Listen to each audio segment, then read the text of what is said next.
देखो, जैसा कि हमने पिछले सेशन में भी पढ़ाया था कि एडिटर लेटर का फॉर्मेट किस प्रकार होता है, और उसी फॉर्मेट के माध्यम से हम यहाँ पर एक स्क्रीन पर आप एक क्वेश्चन देख पा रहे हैं।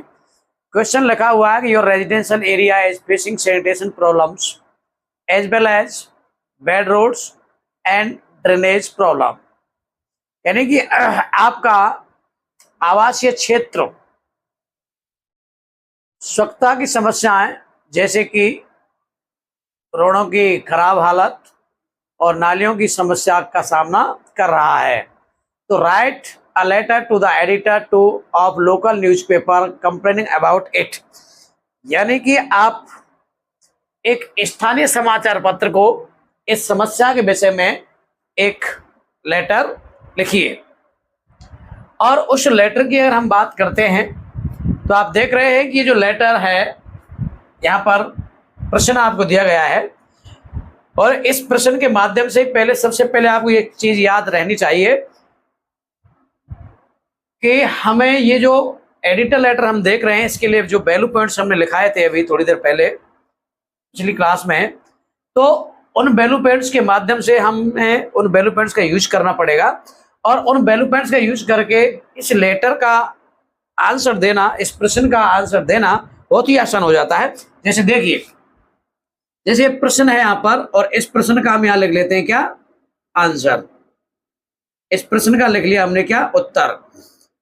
तो पहला पॉइंट क्या था, देखिए मैं केवल पॉइंट्स मेंशन नहीं करने हैं एग्जाम में अपन लोग को, क्या है कि मैं केवल आपको समझाने के लिए चीजें बता रहा हूं। पहला पॉइंट तो आपने देखा था कि सेंडर्स जो भी हो उस सेंडर्स का क्या है, एड्रेस है। कभी कभी प्रश्न में एड्रेस दिया भी जा सकता है और कभी कभी एड्रेस नहीं दिया भी जा सकता है। अगर एड्रेस नहीं दिया गया है तो उस समय हम क्या करते हैं, काल्पनिक एड्रेस अपनी तरफ से कोई भी ले सकते हैं। जैसे कि मैं यहाँ पर एक काल्पनिक एड्रेस लिख रहा हूं,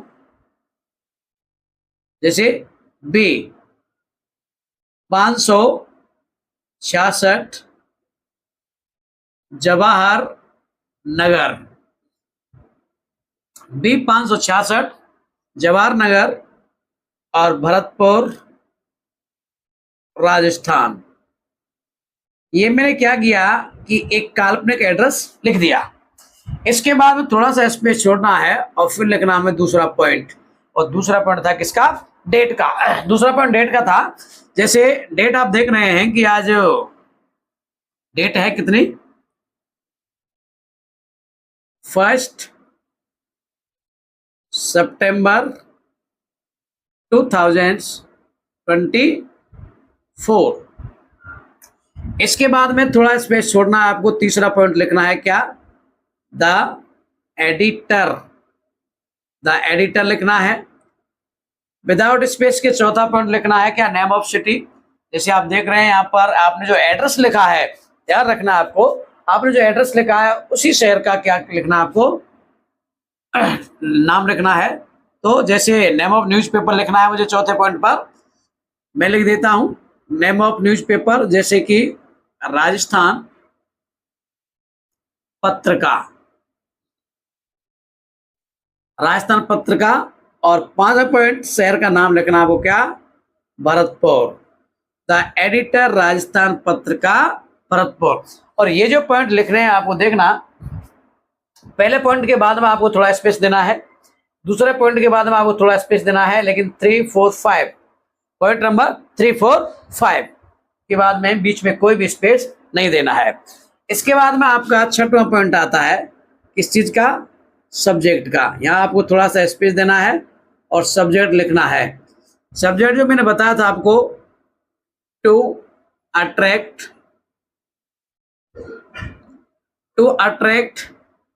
the notice, to attract the notice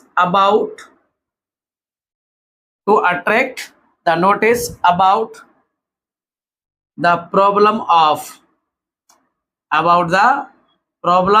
of sanitation। Sanitation का मतलब होता है सफाई की समस्या। सैनिटेशन क्या होता है, सफाई। To attract the notice about the problem of sanitation, ये हुआ आपका छठवां पॉइंट। इसके बाद में थोड़ा सा स्पेस देकर आपको सातवां पॉइंट लिखना है सैनिटेशन का, डियर सर। एक स्पेस देकर के आपको थोड़ा सा ओपनिंग लाइंस लिखनी है। ओपनिंग लाइंस जैसा कि फॉर्मेट हमने लिखी थी, with due respect, with due respectfully. Format अगर याद है तो आंसर देना बहुत ही आसान है। With due respectfully I beg to say that I want to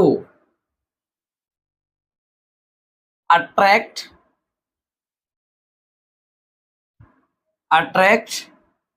the notice, attract the notice to the concerned authority, to the concerned authority, to the concerned authority, to sanitation, bad roads and drainage. ये हमने क्या किया कि यहां तक हमने इसकी opening line लिख दी। ओपनिंग लाइन को लिखने के बाद में अब आता है मेन थीम।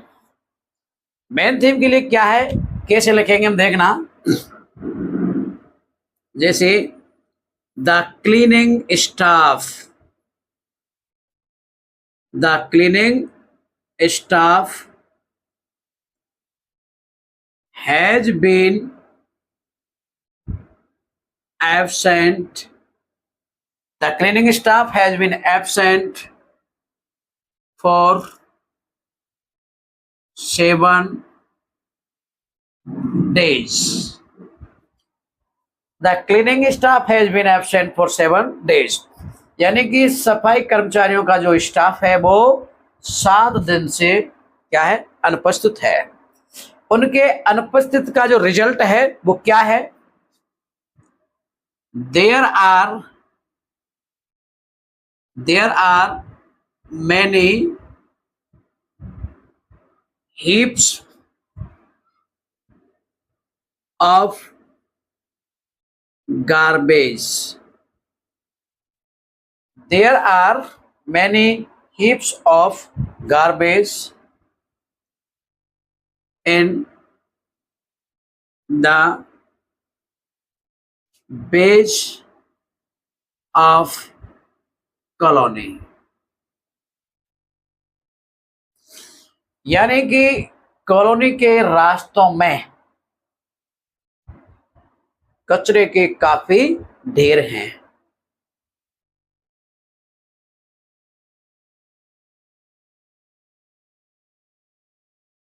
ड्रेनेजेस आर ब्रोकन, नालियां टूटी हुई हैं, इसलिए द डर्टी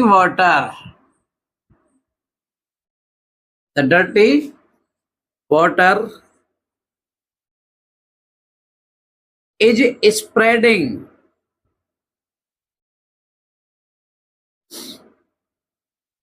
कंस्क्यूंटली, इसलिए जो गंदा पानी है वो धीरे धीरे फैल रहा है।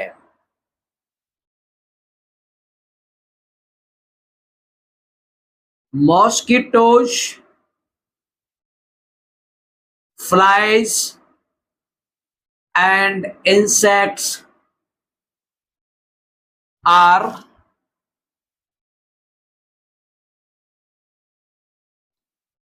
थ्रीविंग, मच्छर, मक्खियां और कीड़े मकोड़े पनप रहे हैं, जन्म ले रहे हैं। There is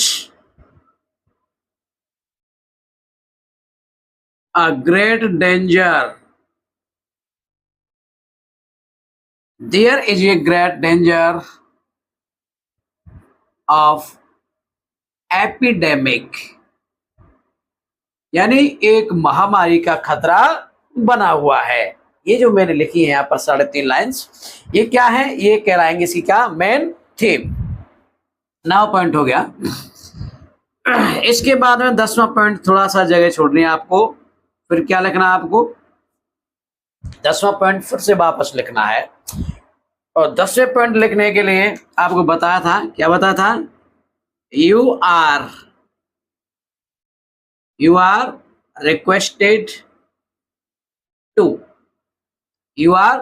requested to highlight my proposal. You are requested to highlight my proposal and suggest to solve it by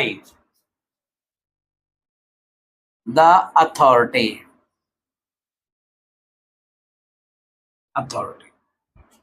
इसके बाद में आपका 11वां पॉइंट है क्या, थैंकिंग यू। 12वां पॉइंट था आपका क्या, योर्स ट्रूली।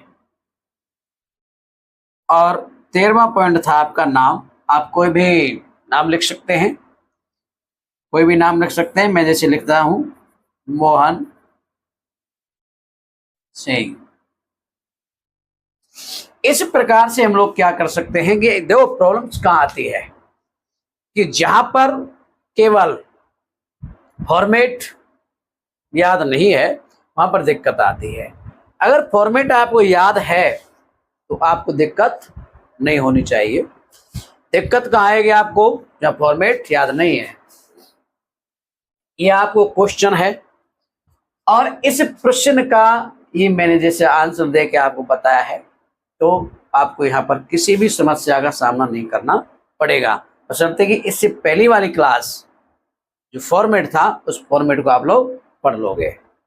ओके, तो उम्मीद की जाती है कि आपको ये क्लास अच्छी लगी होगी, आपके लिए ये क्लास उपयोगी साबित होगी। तो आप अच्छा लगा हो तो इस चैनल को सब्सक्राइब कर सकते हैं, अपने मित्रों को शेयर कर सकते हैं, और अगर अच्छा लगता है तो करना भी चाहिए, ठीक है ना। तो आप इस क्लास का आनंद लीजिए। तब तक के लिए ओके, बाय बाय।